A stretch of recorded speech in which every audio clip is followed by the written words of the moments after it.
Hello everybody, so welcome to session 2 of TCP IP Basics. My name is Hansang Session, and today we're going to talk about sequence numbers.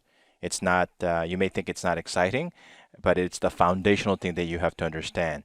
Not just a textbook definition, right? That's kind of the point of this course, is that everybody can spout textbook definition. The really important thing is understanding how that applies to your everyday troubleshooting session. Okay, so what is a sequence number? Well, let's go to our magic pad here and talk about how TCP is a connection-oriented protocol. We talked about that, right? And what does that mean exactly? Well, again, this is basic, so if you understand sequence number, you're dismissed. You don't have to watch this video. But conceptually, what happens is, in a world of TCP, is that the PC on the left, the server is on the right, knocks on the door to the server. So essentially this is like knocking, if I can spell it. Okay, he's knocking on the door saying, hey, I want to talk to you. But TCP knocks on the door and then runs away. Okay, and then what happens is that the server then also sends a SYN, which again is like knocking, and then knocks on the door and runs away. But before he runs away, he leaves a little acknowledgement saying, hey, I saw your SYN and here I am. I'm knocking on your door. We're not finished yet.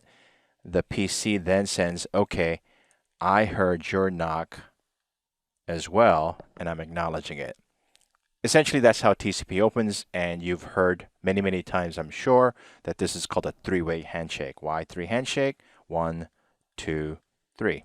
Simple, right?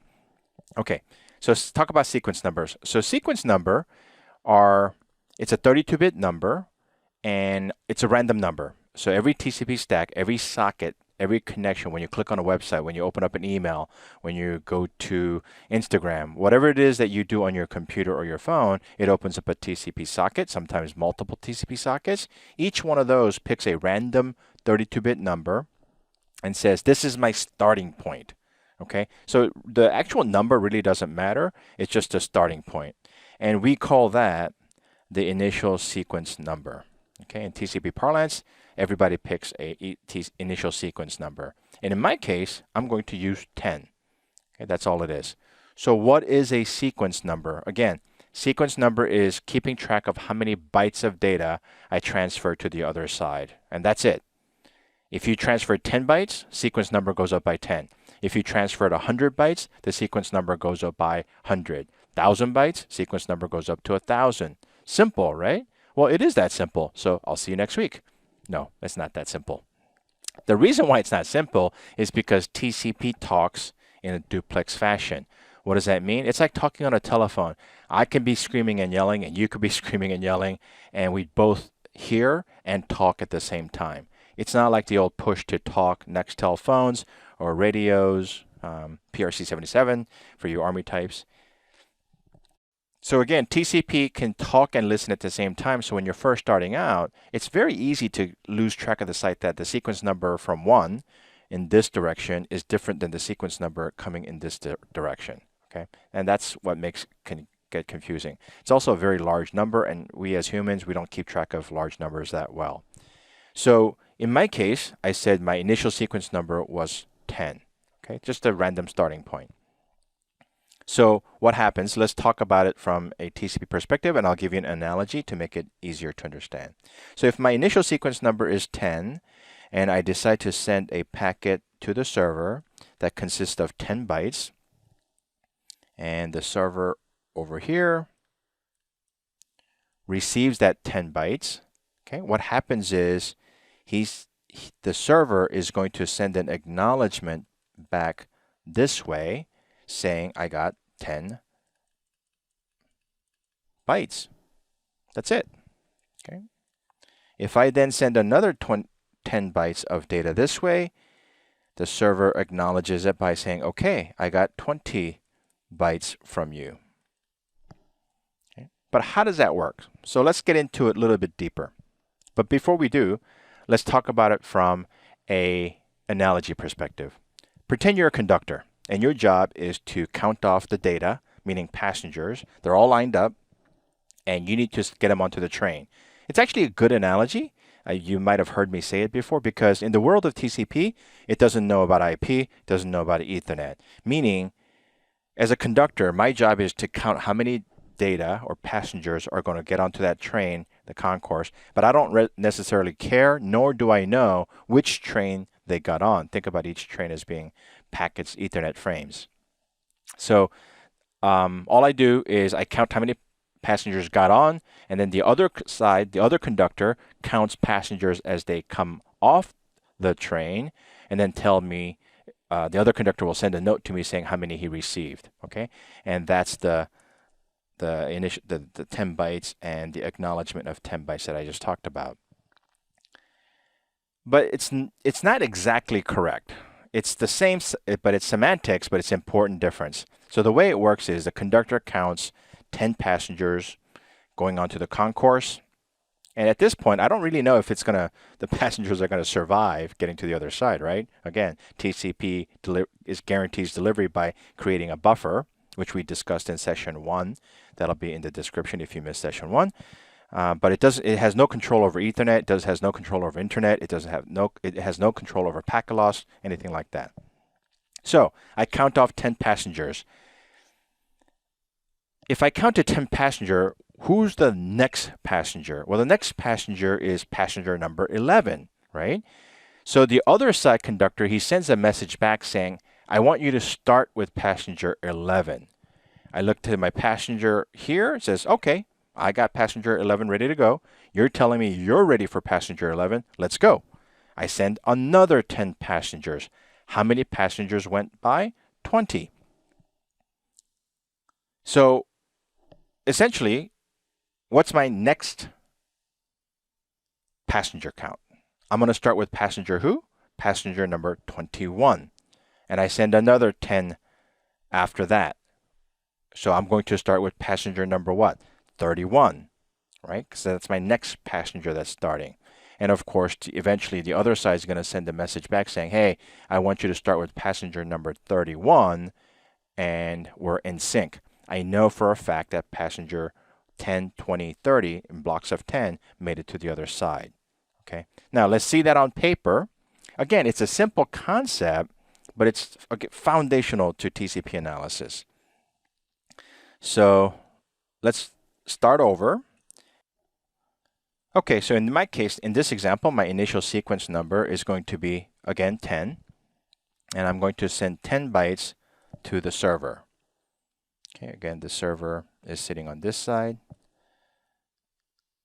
I got to figure out how to maximize this thing so it doesn't move back and forth.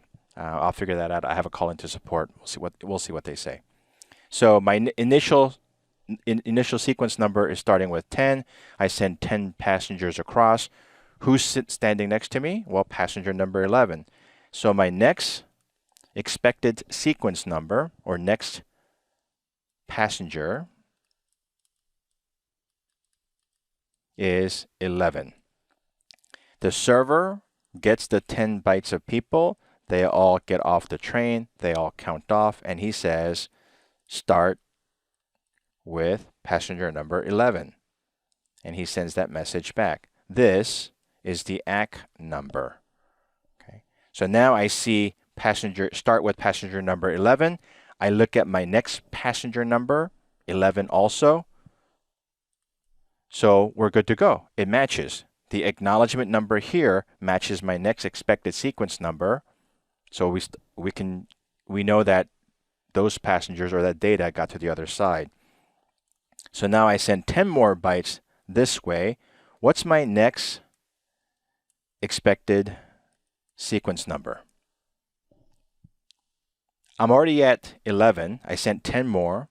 So that's going to be 21, right? Next expected. So I sent 10 passengers. I sent another 10. That's 20 total. The next passenger I'm going to start with is passenger number 21. So the train arrives here. 10 passenger gets off the train, and he says, hey, I want you to start with passenger number 21. And again, this turns out to be the ACK. It matches my next expected sequence number. That's what this next ES stands for, next expected sequence number, or next expected passenger. The 21 matches the 21 here, and we're good to go. So now let's look at another example where I send another 10 bytes out this way. Then my next expected sequence number or next expected passenger, who's standing next to me. I send 10, 20, who's 30, who's standing next to me is passenger 31, right? So this is my next expected passenger 31. And I send it across. And this time, this train crashes and burns. It's horrific, I know, but maybe a bad example, I don't know. So these passengers go missing. Eventually, what happens is this passenger gets tired of waiting and sends, hey, I'm still expecting you to start with passenger 21. So this acknowledgement number, I'm at 31, he's sending me 21. Immediately I know what happened. I'm expecting to start with passenger 31, and you're expecting me to start with passenger 21. What happened? Well, packet loss happened. Okay, this is how sequence number guarantees that TCP will deliver the content. This is why we call it connection-oriented, stream-oriented, because we're not worried about packets, we're worried about how many passengers or data got on there. So because he's expecting to start with passenger 21, I tell passenger 31 standing next to me, hey, hold on a second, there's a problem. I go into my clone factory, the 10 passengers that I clone, that's the send buffer we talked about in session 1. I clone those 10 passengers and put them back on. So I go into the send buffer